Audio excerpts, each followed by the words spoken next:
오늘은 이사야서 13장입니다. 이사야서 13장. 이사야서 13장서부터는 주님께서 이방인에 대한 심판을 하시는 것인데요. 이방인에 대한 심판인데 여기 지금 이방인들에 대한 심판들이 뭡니까? 바빌론에서부터 시작해가지고 쭉 그다음에 15장에 가면은 모압이죠. 암몬이가 모압인가? 15장에 모압. 예. 그다음에 또 17장에 다마스커스 해가지고 쭉 그다음에 19장에 이집트 이렇게 해서 쭉 이방인들에 대한 심판으로 나옵니다. 자, 여기 본문에 보시면 1절에서 아모즈의 아들 이사야가 보았던 바빌론에 대한 엄중한 말씀이라. 이 엄중한 말씀이라고 하는 단어가요, 번역하기가 굉장히 어려운 단어인데, 이게 원래 단어는 부담이라는 뜻이에요. burden이라는 단어는 짐이죠, 짐, 부담. 그러니까 하나님께서 그에게 지워준 짐인데, 무거우니까, 그죠? 그 무거운 짐을 빨리 내려놔야 될 거 아니에요. 그러니까 하나님께서 마음에 부담을 주셔가지고 그것을 선포할 수 있도록 그 선지자에게 강하게 역사하시면 그것을 마음에 담아둘 수가 없죠. 무겁고. 그래서 그 말씀을 들고 가서 입을 열어서 전파해서 내려놓습니다. 그래서 이런 부담은 이 선지자들에게 뿐만 아니라 우리가 오늘날 영적으로 적용해 줄 수 있죠. 여러분 안에 하나님께서 주시는 메시지가 있대요. 그것이 심판에 대한 메시지든 사랑에 대한 메시지든 뭔지 모르지만 하나님께서 여러분 마음에 주시는 어떤 부담이 있는데 그 부담을 무거운 부담을 내려놓는 것이죠. 자, 여기 보시면은 역시 이방인들에 대한 심판이기 때문에 문맥이 전부 부정적인 내용들이 나옵니다. 읽어보시면 너무나 명백하게 부정적인 심판이라고 하는 것을 알 수 있고요.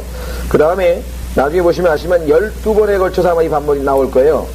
엄중한 말씀이라고 이렇게 번역할 수밖에 없었던 것은 부담이다. 우리말로 의미가 잘 안 들어와서 아마 이렇게 할 수밖에 없었던 것 같은데요. 바빌론에 대한 부담이라.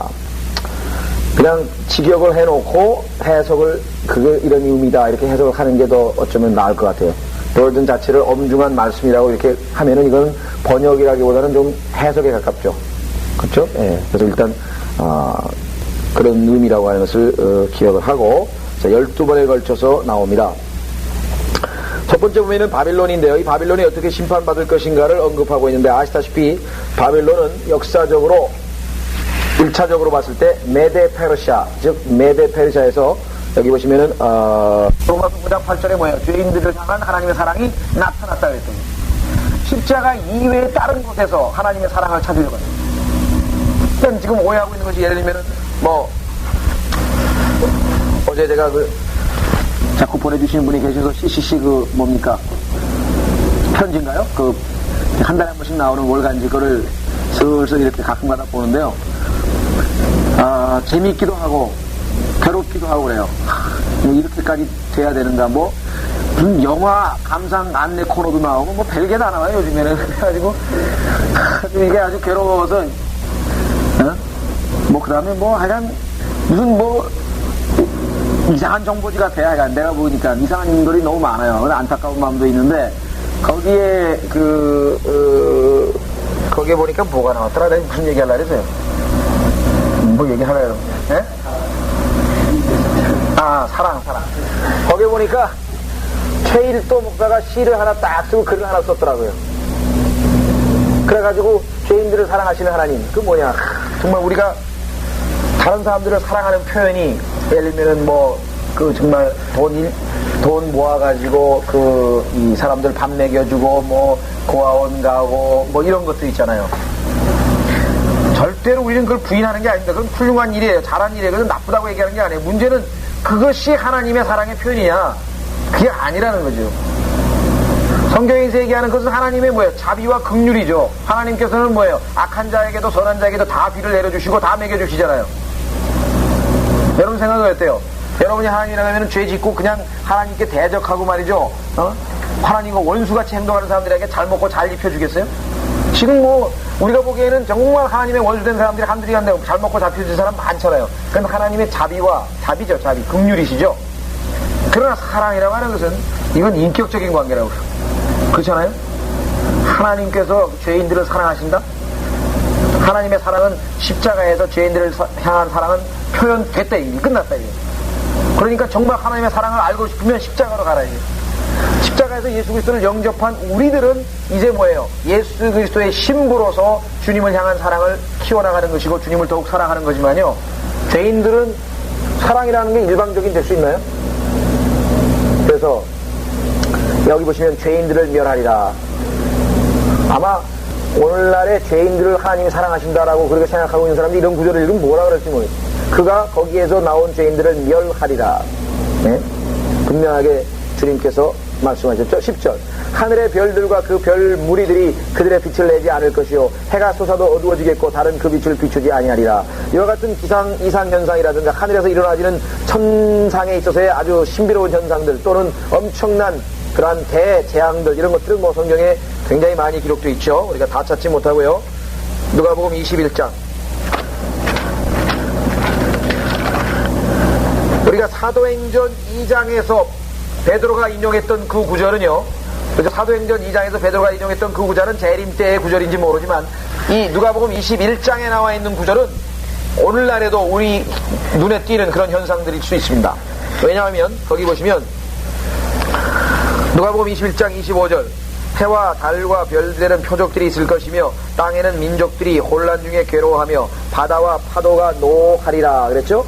이 땅에 앞으로 무슨 일이 일어날 것인가를 생각하면 사람들의 마음은 두려움으로 인하여 실신할 것이라. 이는 하늘의 권능들이 흔들릴 것이기 때문이라. 그때 사람들은 인자가 구름을 타고 권세와 큰 영광으로 오는 것을 보리라. 그러나 이런 일이 일어나기 시작하면, 이런 일이 일어나기 시작하면, 따라서 이 시대, 교회 시대의 마지막 시대에도 이런 일들이 일어날 수 있다는 것이 얼마든지요. 예. 뭐 여러분들 해 있는 요즘에 현상들 얘기하죠. 무슨 흑점이 어떻게 이동이 되고 뭐가 어떻게 되고 온갖 얘기들 많이 하죠. 예. 그래서 자 여기 보시면은 이런 일들이 일어나기 시작하면 위를 보고 너희의 머리를 들라. 이는 너희의 구족이 가까이 왔음이라고 하시더라. 오늘날 하늘에 UFO가 날아다니고 또 요즘에 무슨 해성에 대한 얘기도 있고요. 그 다음에 어떤 그 관측, 하늘에 대한 관측이 아주 지금 사람들의 아주 매력적인 그런 것들로 하나로 등장했죠. 몇 년 만에 보는 무슨 아주 하늘에서의 신비로운 현상 해가지고 중계방송도 많이 하고 천문대 그런 데다 아이들 모아놓고 관측하러 가기도 하고 아마추어 그 기상 관측자들 모아서 실제적으로 밤새면서 별 지켜보고 하기로 하고 이런 거 많잖아요. 그죠? 그런데 여기 보시면은 별물이라고 하는 단어 보세요. 이사야서 13장 10절에 constellations라는 단어가 별물인데요. 소위 말하는 별자리라는 뜻입니다. 별자리. 12개의 별자리가 있죠? 그 12개의 별자리에 따라서 서양 사람들은 뭐예요? 운명이 결정되는 것. 우리 동양은 어떻게 합니까? 동양의 주역은 내가 잘 모르겠어요. 그것도 별자리에다 맞추는 겁니까? 예. 하여간 이 별자리들의 움직임에 아주 예민하다고요. 그래서 그 서양 요즘에도 나오나요? 무슨 옛날 스포츠 지에 보면은 띠죠? 우리나라는 무슨 띠에 무슨 일이 벌어지고 어쩌고저쩌고인데 서양에 보면은 거기 별자리가 다 그려져 있잖아요. 그래서 조디악이라 그러는데 무슨 별자리에 해당되는 사람 그럼 오늘 뭘 조심해야 되고 어떻게 하면은 무슨 운이 좋고 증권을 투자하시오 조금 막 그거 보고 그대로 따라 움직이면 자기 아주 그런 점치는 것이 지금 어마어마하게 위험합니다. 그게 요즘에는 아마 방송에서도 그런 걸 조장하는 것 같아요. 방송에서도 그런 걸 조장하는 것 같고, 이 별자리에 대한 관심이 대단합니다. 그죠?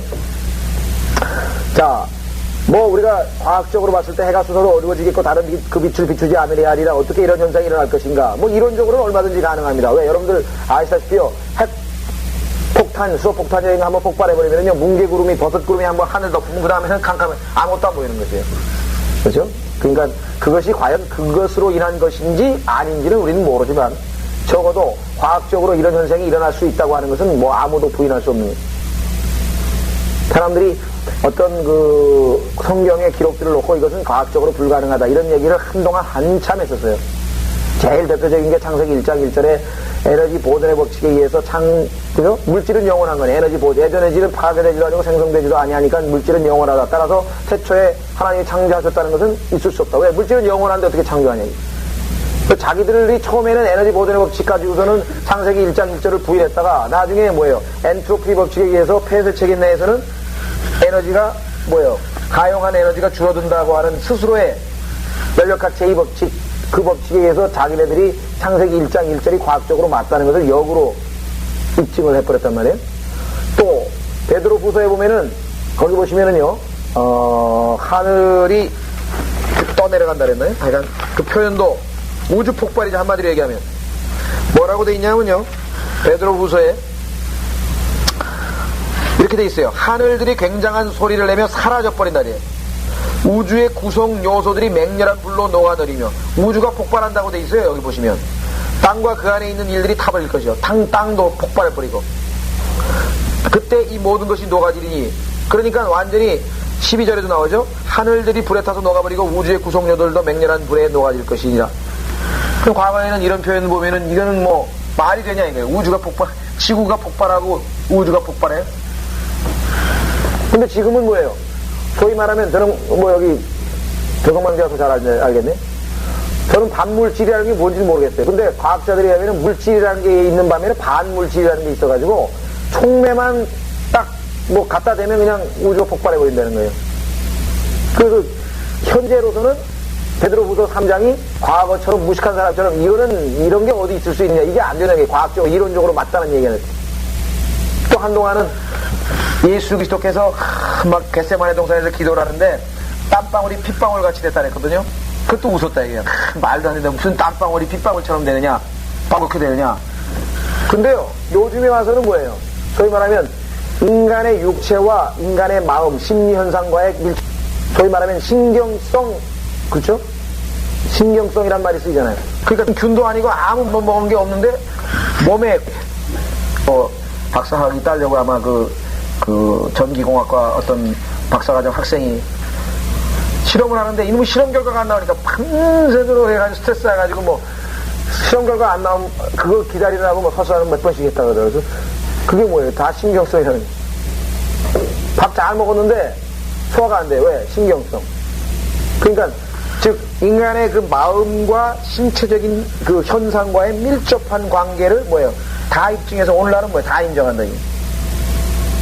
그래서 뭐예요? 황수가 같은 사람이 인기를 끄는 거 아니에요? 황수가 아니라 이상구 박사처럼 웃으라, 이게 자꾸 웃으라. 왜?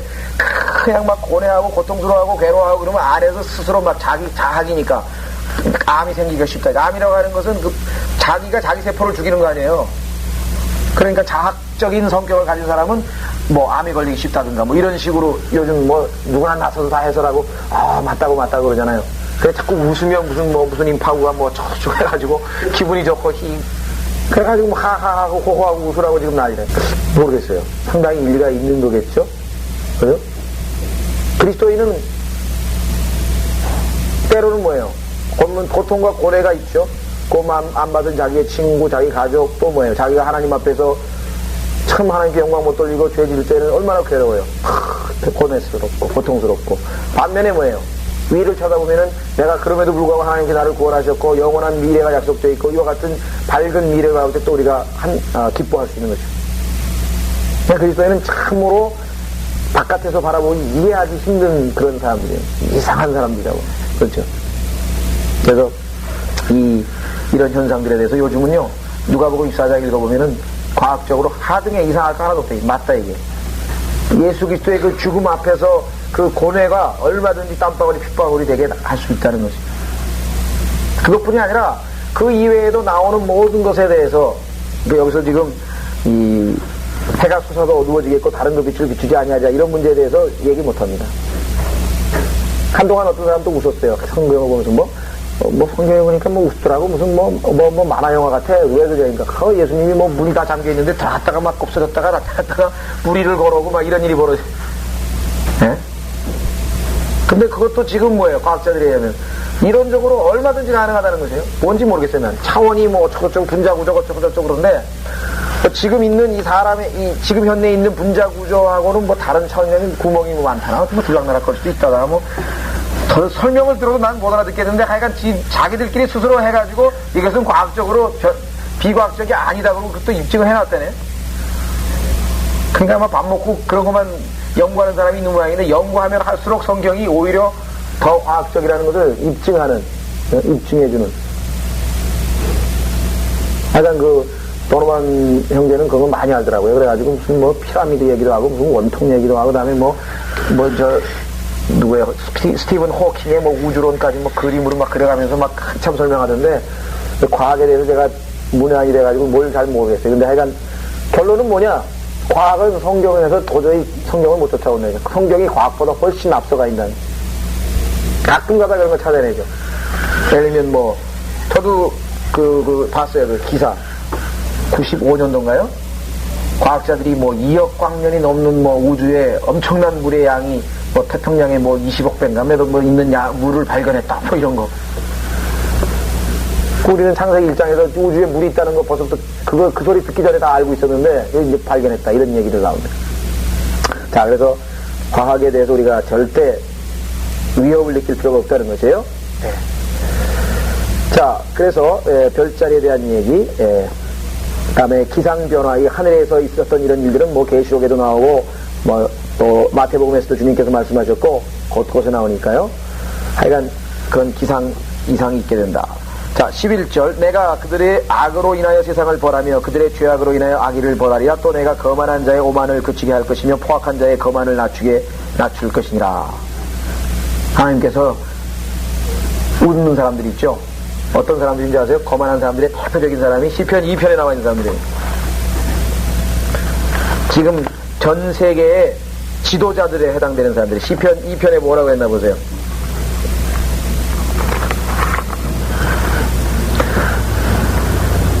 시편 2편에 하늘에서 하나님께서 이렇게 말씀하십니다. 2편 1절. 어찌하여 이방이 분노하며 백성들이 헛된 일을 꾀하는가?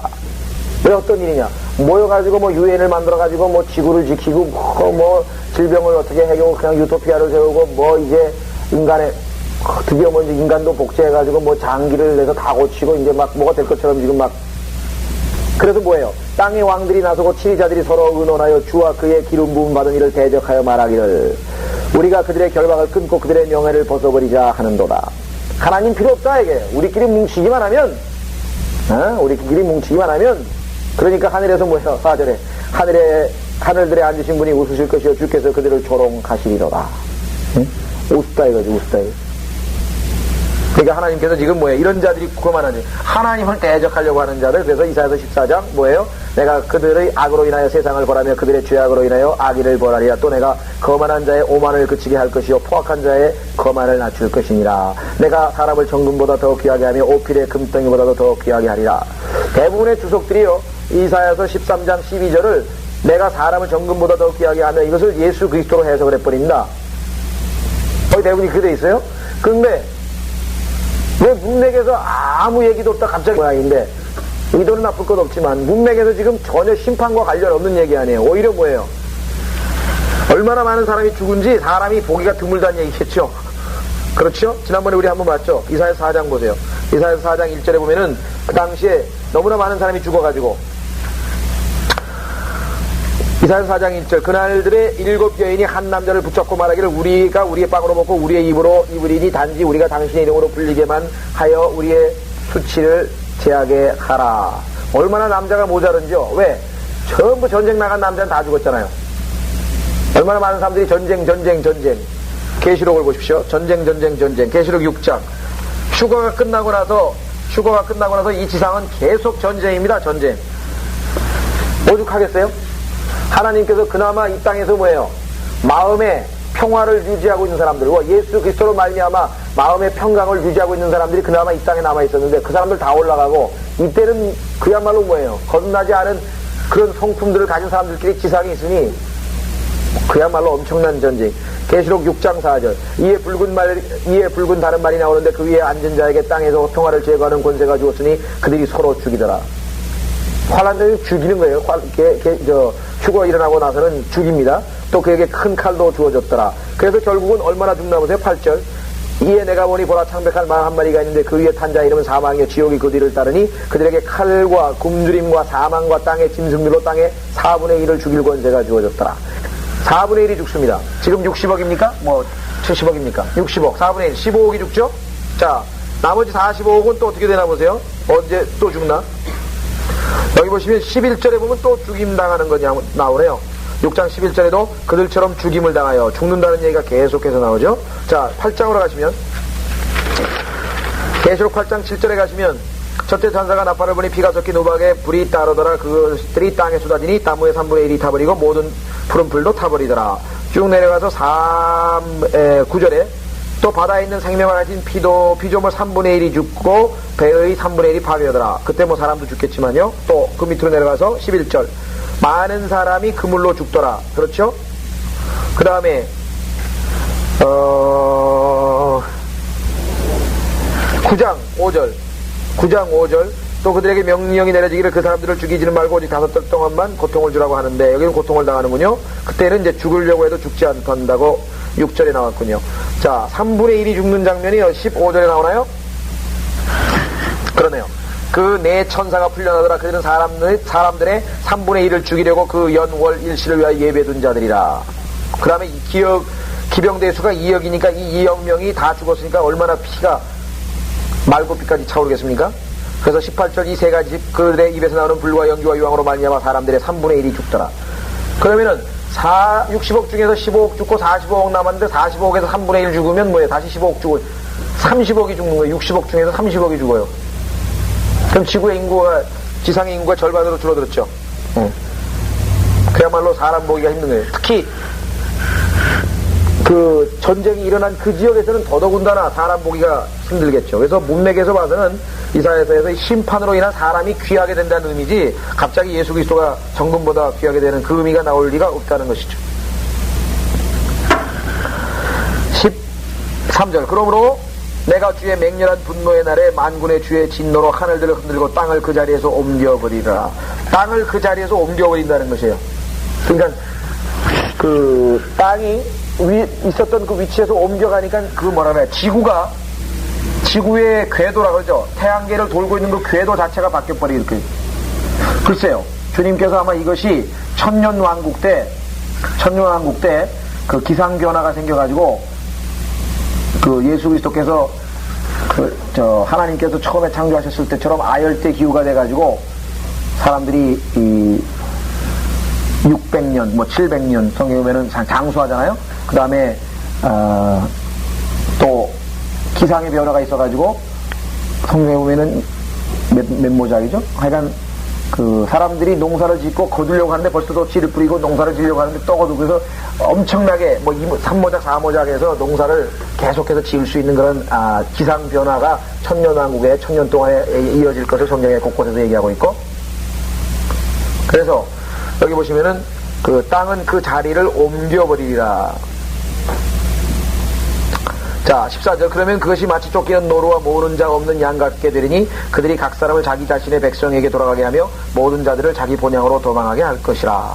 글쎄요, 여기 문맥에서 보면은 마지막 시대에 이 주님께서 오셔서 심판하시는 그때에는 각자 자기 나라로 돌아간다는 것이 그 어떻게 보면은 민족주의의 부활로 볼 수도 있을 것 같습니다. 네? 아마 어쩌면 미국에 있는 흑인들이 전부 고향으로 돌아가겠다 그러고, 네? 그런 일이 벌어지는지 모르죠. 왜냐면은 원래 하나님께서 그들에게 정해놓은 땅들이 다 있었잖아요. 근데 다 사도행전 17장에 나와있죠. 17장 26절에 하나님께서 원래 다 살게 해주었던 경계와 때가 다 있었는데 그것을 다 어기고, 그렇죠? 다시 원래대로 돌아간다는 것입니다. 15절 발견된 자는 누구나 창에 찔릴 것이며 그들에게 잡히는 자는 칼에 쓰러지리라. 또한 그녀의 자녀들은 그들의 목전에서 내던져져 산산조각 날 것이요 그들의 집들은 약탈을 당하며 그들의 아내들은 욕을 당하리라. 보라, 내가 메대인들을 충돌시켜 그들을 대적하게 하리니 메대인들은 은독에 의치 않고 금도 기뻐하지 아니하리라. 아까도 말씀드린 것 17절의 역사적 사건은 역사적으로는 이 예언이 있기 예언보다 150년 후에 성취됐습니다.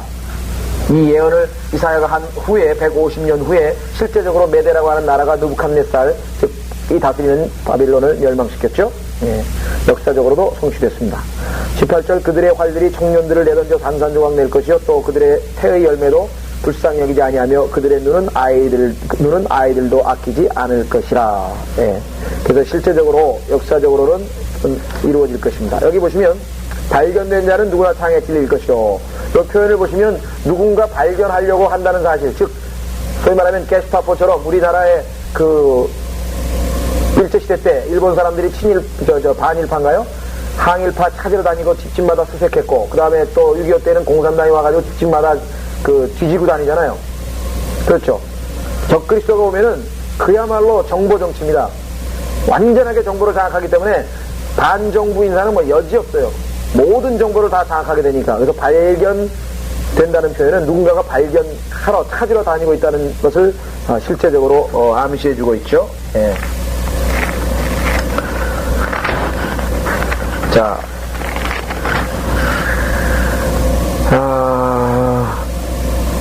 계시록 13장 10절 보시면요, 이와 같이 죽이는 자를 하나님께서 심판하시는 장면이 나옵니다. 예. 계시록 13장 10절, 포로로 삼는 자는 그도 포로가 될 것이요 칼로 죽이는 자는 그도 칼에 죽게 될 것이라. 따라서 그렇게 주님께서 와서 심판하실 때까지 뭐예요? 여기에 성도들의 인내와 믿음이 있느니라고 말씀하고 있죠. 예.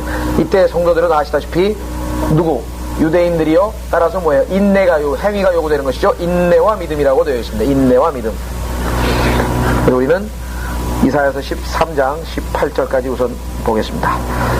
다음 시간에 19절서부터는요, 여기 보시면은 특히 그 예수님께서 지상에 오셨을 때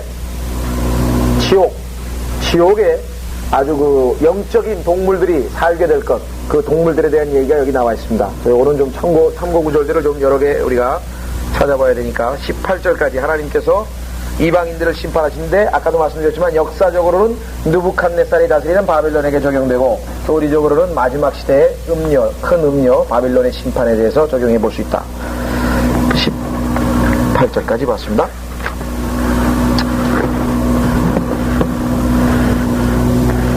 자, 이 시간에 우리 잠깐 기도하겠습니다.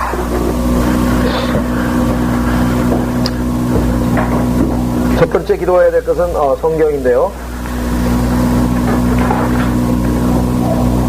아시다시피 몇 사람들이 몇 그룹에서 성경들을 이렇게 다들 애써서 하고 있는 것 같아요. 그러나 지난번에도 말씀드린 것처럼 하나님께서 어떻게 하시든지 간에 우리가 가장 신뢰할 만한 그러한 성경을 우리가 택할 수 있도록, 모르겠어요. 뭐 말씀 보도록 할때서도 한번 전체적인 무슨 교회를 볼렌지 어쩔렌지 우리는 잘 모르겠는데, 그 문제가 속히 매듭지어져서 더 이상 성경으로 인한 시비가 좀 같은 성경을 킹제임 성경을 쓰는 사람들끼리는 이 문제가 해결되는 게 제일 좋지 않겠습니까? 물론 우리가 100% 영어 킹제임 성처럼 완벽한 성경이 나온다는 것은 기대하지 않더라도 그래도 가장 신뢰받을 만한 성경이 나올 수 있도록 기도해 주시고요. 두 번째는 형제자매들이 기도와 말씀 가운데 꾸준히 거할 수 있도록, 이게 아무것도 아닌 것 같지만 이게 안 되면 아무것도 안 되는 거죠. 결국은 이것이 주님 앞에서 안 이루어지면 결국은 아무것도 안 된다는 얘기가 되거든요. 그래서 우리가 기도와 말씀 가운데 꾸준히, 이게 아주 중요한 겁니다. 이 꾸준이란 말이 우리가 주님의 영으로 충만해서 큰 일을 이루고 그럴 수는 있지만요, 지속된다고 하는 게 쉬운 일이 아니에요. 그래서 바울도 보면은 끝까지 지켰다, 내가 믿음을 끝까지 지켰다, 그 표현이 나오잖아요. 왜? 지키지 않은 사람들도 중간에 많이 있었거든요. 대표적인 사람이 그 바로 앞에 데마도 나오고 여러 사람들이 있었죠. 그러니까 이 지속하는 것, 꾸준히 거할 수 있도록, 이것이 때로는 루틴하거든요. 기도하고 성경 읽고 생활하고, 기도하고 성경 읽고 생활하고, 이게 어떻게 보면 굉장히 루틴하게 돌아가요. 그래서 우리가 주님의 영으로 충만해서 항상 그런 어떤 새로움이 있어야 되는데 그것이 때로는 잘 안 되거든요. 말씀도 항상 새롭게 다가와야 되는데 때로는 그냥 둔덤하게 읽어버릴 때도 있거든. 이런 것들이 우리가 과제입니다. 그래서 주님께서 늘 우리에게 얘기하는 것은 뜨거운 마음, 열심, 그죠? 열심을 내라. 또 주님을 향한 첫사랑, 이런 것들이 우리가 신앙생활에서 가장 중요한 과제인 것 같습니다. 그래서 꾸준히 기도와 말씀하는 것 중에서 특히 이 꾸준히 거할 수 있도록. 세 번째 사역입니다. 우리가 지금 거리설교, 개인구령, 킹제임 성경학교, 또 교회 이렇게 되어 있는데요. 하여간 말하는 바는 행사를 위한 행사를 원치는 않습니다. 그렇다고 해서 우리가 게을러가지고 마땅히 해야 될 일을 우리가 능력도 주시고 여건도 주시고 그런데 불구하고 우리가 또 게으를 수도 없는 것이거든요. 그래서 그런 문제 주님께서 우리에게 주신 사역에 신실할 수 있도록 그러면 주님께서 더 크게 이 맡길만 하면 더 일을 주시는 것이고 더 순종할 수 있도록. 네 번째는요, 참 어떻게 보면 반가운 현상입니다. 곳곳에서 이 성경 쓰는 교회들이 일어나고 있는데요. 지난번에 말씀드린 것처럼